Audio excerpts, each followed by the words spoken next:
DPR itu sudah mengerjakan kurang lebih sekitar 3.000 kilo lebih sedikit, dan pekerjaan itu sudah diprogres. Jadi mulai dari Sorong sampai dengan Merauke, Jayapura. Jadi konektivitas ini sebagian besar sudah dikerjakan. Salah satu contoh yang bisa saya sampaikan pada kesempatan ini bahwa jalan kurang dari Jayapura Wamena kurang lebih 570 kilo itu sudah dikerjakan, sisa 30 kilo ya itu yang belum diaspal, sementara dikerjakan pembangunan di salah satu jembatan di Yahuli. Nah, itu rencana akan selesai pada bulan Maret tahun depan, sehingga harapan kita dengan konektivitas yang diharapkan oleh Bapak Presiden itu bisa terwujud, akses jalan darat terbuka, kendaraan bisa akan lewat setelah bulan Maret tahun depan. Nah, saya pikir ini satu lompatan yang luar biasa untuk membuka akses isolasi di wilayah Pegunungan Tengah.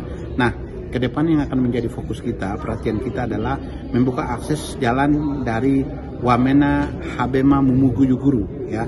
Nah, itu beberapa waktu yang lalu memang ada kejadian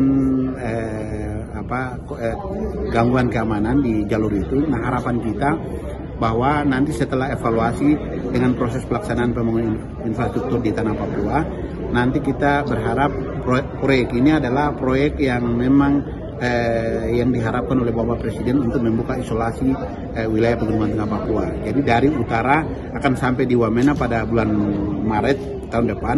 Nah, dari sisi selatan ini kita akan buka. Memang akses di wilayah dari Jayapura, jalur perbatasan itu Jayapura, Pegunungan Bintang, Yahukimo, Bovendigul, Merauke, ini sementara diprogres. Nah, harapan kita konektivitas jalan ini akan segera terwujud, sehingga Papua yang selama ini dianggap terisolir itu bisa terbuka aksesnya, sehingga masyarakat bisa menikmati pembangunan itu dengan baik.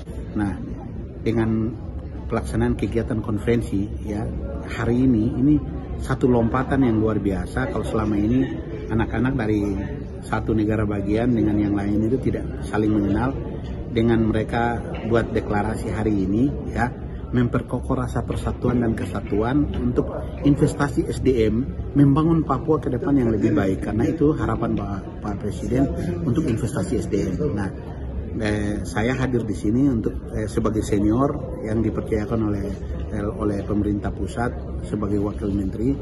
Dengan kehadiran saya ini memberi motivasi tersendiri buat adik-adik mahasiswa yang mengenyam pendidikan di berbagai disiplin ilmu di sini.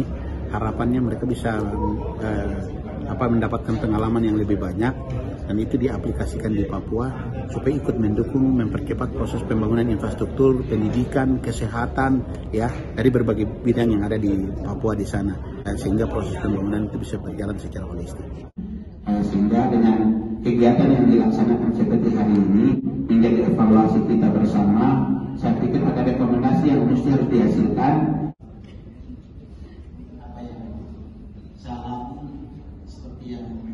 Baru saja disampaikan oleh Pak Bupati, luar biasa. Beliau berkata sangat jujur, dan saya jangan berkata seperti ini.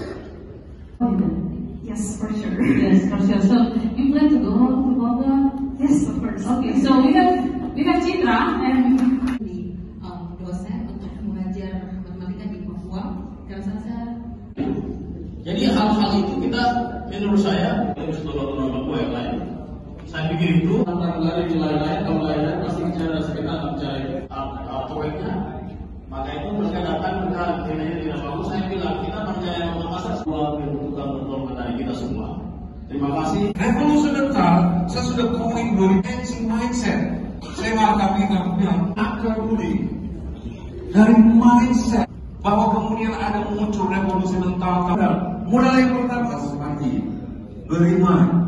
Kemudian yang kedua, modal sosial, bodoh manusia. That's also It's the largest presidential democracy in the world. Kenapa?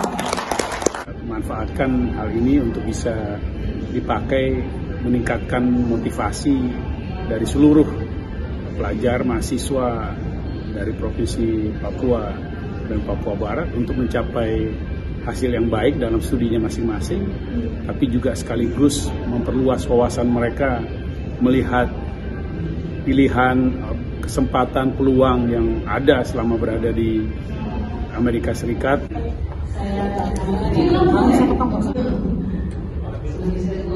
Datang ke sini dengan pesawat dari Oregon jadi sekitar 2 jam, tapi benar-benar ingin menghadiri konferensi ini karena konferensi ini membuka koneksi bagi mahasiswa Papua untuk dapat pekerjaan ataupun internship dan juga memperluas kenalan-kenalan yang bisa di depannya dapat membantu saya dengan misi-misi saya ke depan di mana akan membangun Papua. Dan ini adalah tas yang dibuat dari kulit kayu. Tas ini tidak memakai bahan kimia ataupun bahan sintetik apapun untuk membuat dia strong dan bisa menahan beban dengan sangat banyak. Dan saya sangat bangga untuk memakai ini. Saya bisa memperkenalkan budaya saya dan saya tidak malu dengan culture saya. Dan saya mau memperkenalkan budaya ini kepada orang-orang di luar.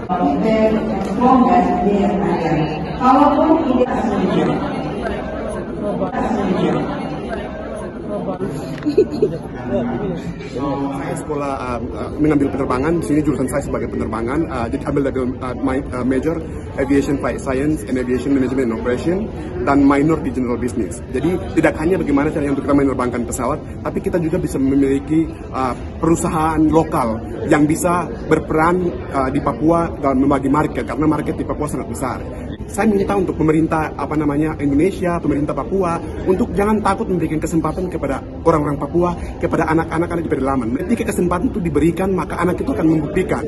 Karena dia datang dari tempat yang susah, sulit, dan itu memotivasi dia untuk melakukan sesuatu yang lebih baik, melakukan sesuatu yang lebih besar. Dan itu yang memotivasi dia untuk keep going and do better and show. Jadi main poinnya tidak untuk menunjukkan segala sesuatu itu, tapi melakukan sesuatu untuk tempatnya, untuk daerahnya itu.